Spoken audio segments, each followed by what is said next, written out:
Hello everyone, আজকে আমার Eid shopping ব্লগটা তোমাদের সঙ্গে ছোট্ট করে একটু শেয়ার করছি। ভিডিওটি একটু এলোমেলো হতে পারে কারণ ৪-৫ দিন মিলে আমি ছোট্ট ছোট্ট ক্লিপ নিয়ে ভিডিওটি সাজিয়েছি। আশা করি তোমাদের কাছে ভালো লাগবে। এবার ভেবেছিলাম যে আড়ং থেকে কোনো শপিংই করব না, কারণ ওদের উপর আমি একটু মনে মনে রাগ করে আছি, কারণ ওরা শপিং করলে শপিং ব্যাগ দেয় না। কেন ভাই তোমরা ব্যাগ দিবা না? যবে থেকে নাকি ওরা শপিং ব্যাগ দেওয়াটা বন্ধ করেছে, এতদিনে আমরা আড়ং থেকে কিছুই কিনি নাই। সেজন্য এবার ভেবেছি যে আড়ং থেকে কোনো কিছুই নিব না, শুধু আড়ং এ ঢুকবো, ওদের কি কি কালেকশন এবার নতুন এনেছে সেগুলো দেখবো, ঘুরে ঘুরে চলে আসবো। আড়ং এ ঢুকার পরে হয়ে গেল পুরাই উল্টা, কারণ এবার ঈদে ওরা এত সুন্দর সুন্দর কালেকশন নিয়ে আসছে যে ওগুলা রেখে আর বাসায় আসতে পারি নাই। কি একটা অবস্থা, যেটা দেখি সেটাই ভালো লাগে, আর নিব না করে ২-৩টা ড্রেস আমার আড়ং থেকেই নিতে হয়েছে। ৩টা ড্রেস তো আমি সিলেক্ট করে ফেলেছি যে এই ৩টা ড্রেস আমি নিব। কিন্তু সমস্যা এখানে আসে পড়লো যে আমার এই ৩টা ড্রেসের একটারও সাইজ নাই। এখন কি করার? তো আমার হাসব্যান্ড বলল যে অন্য কোনো ড্রেস দেখো, যেহেতু এটা হচ্ছে না। তখন আমার মাথার মধ্যে তো ওই ড্রেসই ঢুকে আছে, আর কোনো ড্রেসই পছন্দ হয় না। এরপরে আমরা সিদ্ধান্ত নিয়েছি যে আমরা অন্য আউটলেটও দেখব।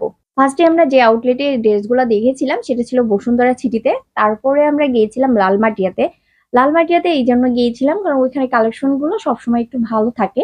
লাস্ট টাইম আমি একটা ব্যাগ আরো বেশ কিছু আউটলেট খুঁজেও পাই নাই, কিন্তু লালমাটিয়ায় গিয়ে পেয়েছিলাম, তো ভেবেছিলাম ড্রেসগুলোও মনে হয় এবার পাবো।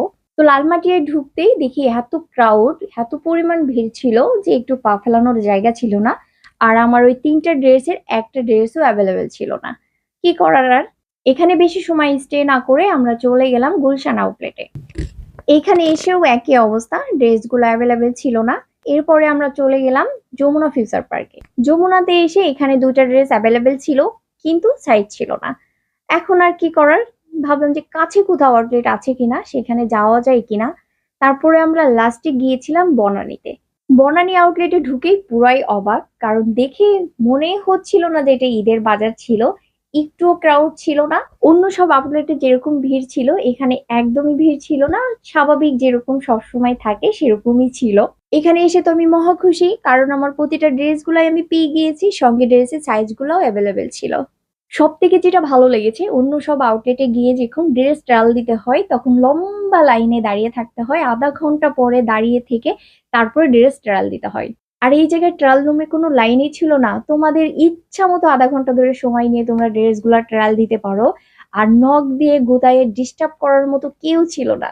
আমার ড্রেস গুলা নেওয়া হয়ে গেছে, শুধু মেন ড্রেসের সঙ্গে জুতা আর ব্যাগটা ম্যাচিং করে নিতে হবে। তার আগে তোমাদের ভাইয়ার জন্য পাঞ্জাবি, জুতা আর টুপি নেওয়া হয়েছে এই আউটলেট থেকেই।